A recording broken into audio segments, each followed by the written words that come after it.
दोस्तों, आज एक ऐसी महिला की कहानी है और यह सच्ची कहानी है जिसने बालक और बालिका को हड़पने के लिए अपने सगी बहन को ही मौत की दुश्मन बन गई और आज भी वह जिंदा है। उसकी बहन तो चली गई। दोस्तों, आज मैं बात कर रहा हूँ कैमूर ज़िले के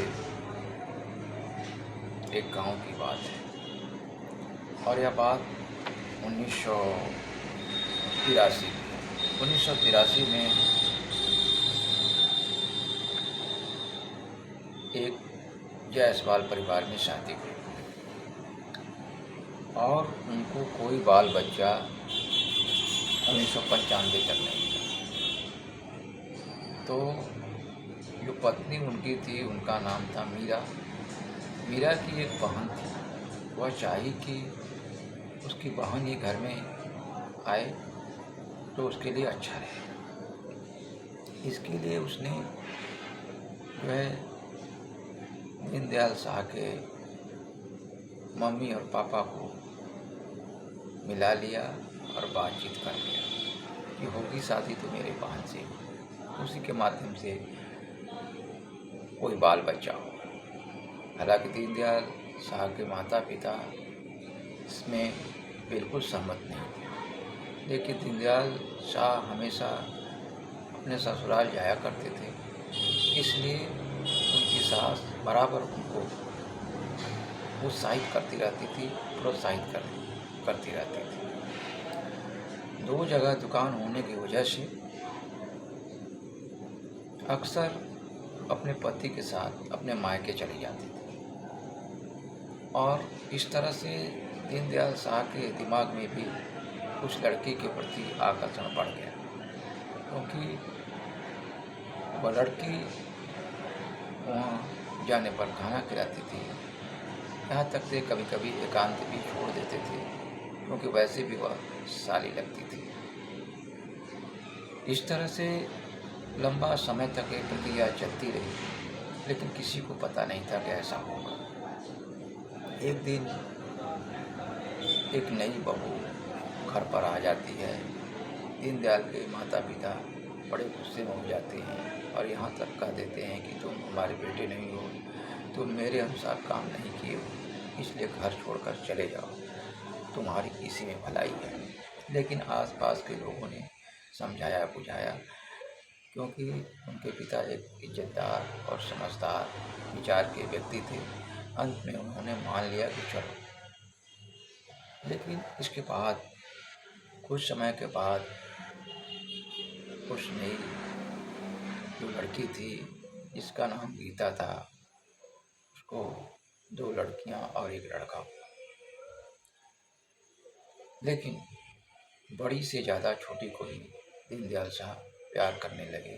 खाना पीना सब कुछ में इसका सहयोग ज़्यादा रहता था। हालांकि थोड़ा सा मेंटली डिस्टर्ब थी, लेकिन हर बात को समझती थी, हर बात को जानती थी, हर चीज़ को अपना समझती थी। और इस तरह से घर पर कुछ परेशानियां भी आई, कई तरह की दिक्कतें आई। तो उन्होंने एक साधु से बातचीत किया और वो जानकार थे, वो घर पर आते थे, कथा बाँचते थे, वो नज़दीक के सरैया के थे।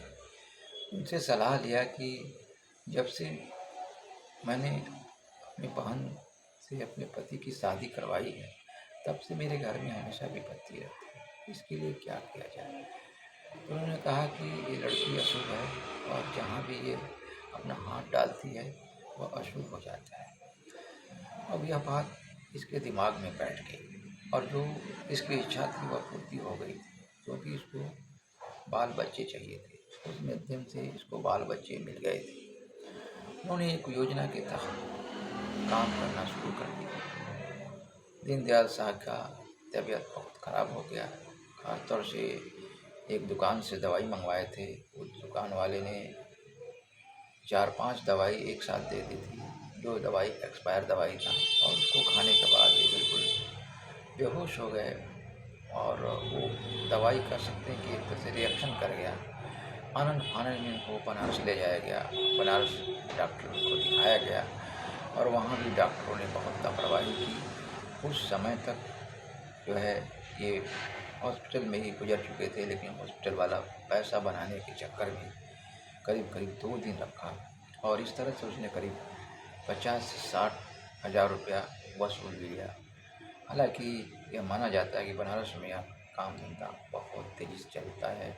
केवल 1-2 डॉक्टर रख लेते हैं और वो केवल बेशू के नाम पर भी इस तरह का धंधा करते हैं। इस तरह से गुजरने के बाद जो है उसकी प्लानिंग ये हुई कि सुबह ही चली गई और लेकर के उस गीता को और शाम को वापस आई।